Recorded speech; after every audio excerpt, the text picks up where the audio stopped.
Hi friends, welcome back to our channel జషు Shannu vlogs. ఇవాల్టి video వచ్చేసి bread gulab jam అండి. ఈ బ్రెడ్ గులాబ్ జామ్ని చాలా ఈజీగా చేసుకోవచ్చండి. ఎంతో టేస్టీగా ఉంటుంది. మీరు కూడా మీ ఇంట్లో ట్రై చేసి చూడండి. వీడియోని ఎక్కడ స్కిప్ చేయకుండా చివరి వరకు చూడండి.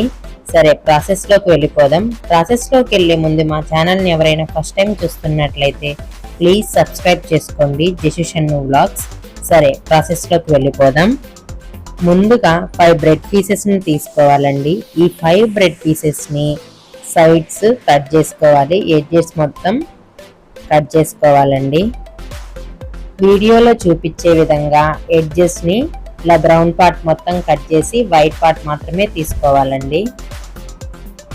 ఇలా కట్ చేసిన బ్రెడ్ పీసెస్ని ఒక మిక్సీ జార్ తీసుకొని అందులో చిన్న చిన్న పీసెస్గా వేసుకొని మిక్సీ పట్టుకోవాలండి.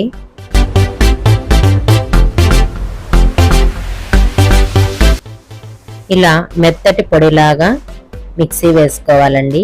ఈ పొడిని మొత్తం ఒక ప్లేట్లోకి తీసుకోవాలి.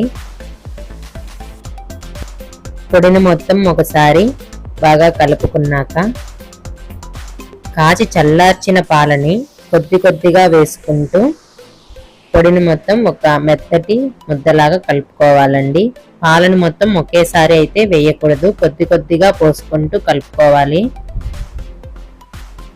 ఇలా చపాతీ పిండిలాగా ముద్దలాగా కలుపుకోవాలండి. ఇలా కలుపుకున్న పిండిని కాసేపు పక్కన పెడదాం. ఆ లోపల మనం షుగర్ సిరప్ని రెడీ చేసుకుందామండి. షుగర్ సిరప్ రెడీ చేయడానికి ముందుగా పొయ్యి మీద ఒక గిన్నెను పెట్టుకొని అందులో 3 కప్పుల షుగర్కి 3 కప్పుల వాటర్ అయితే వేసుకోవాలండి. ఇలా షుగరు వాటరు మొత్తం యాడ్ చేసిన తర్వాత షుగర్ మొత్తం వాటర్లో బాగా కరిగిన తర్వాత, ఇది పాకం అయితే అవసరం లేదండి, జస్ట్ స్టిక్కీగా వస్తే సరిపోతుంది.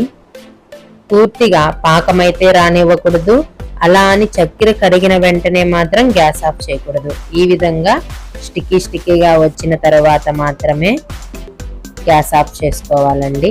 గ్యాస్ ఆఫ్ చేసుకునే ముందుగా కొద్దిగా అందులో నిమ్మరసం పిండుకోవాలి.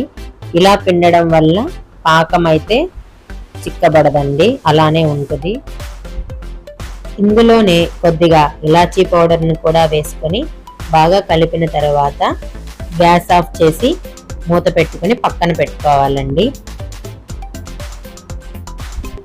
నెక్స్ట్ అయితే మనం ముందుగా రెడీ చేసి పెట్టుకున్న పిండి ముద్దని ఇలాగా వీడియోలో చూపిస్తున్న విధంగా రౌండ్గా బాల్స్ లాగా చేసుకోవాలండి.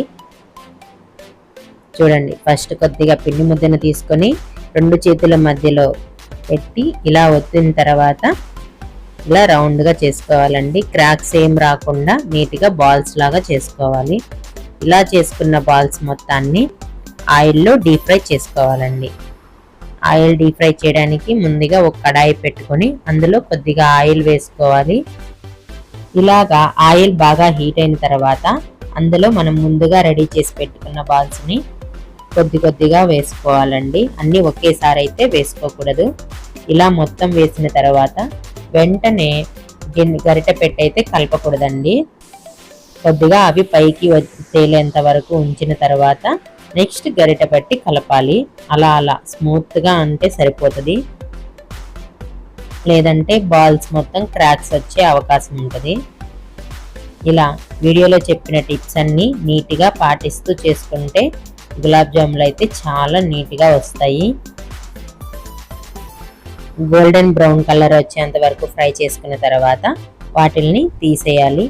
మిగిలిన బాల్స్ని కూడా అదే విధంగా డీప్ ఫ్రై చేసుకోవాలండి. ఇలా డీప్ ఫ్రై చేసిన తర్వాత బాల్స్ మొత్తాన్ని ఒక ప్లేట్లోకి తీసుకోవాలి.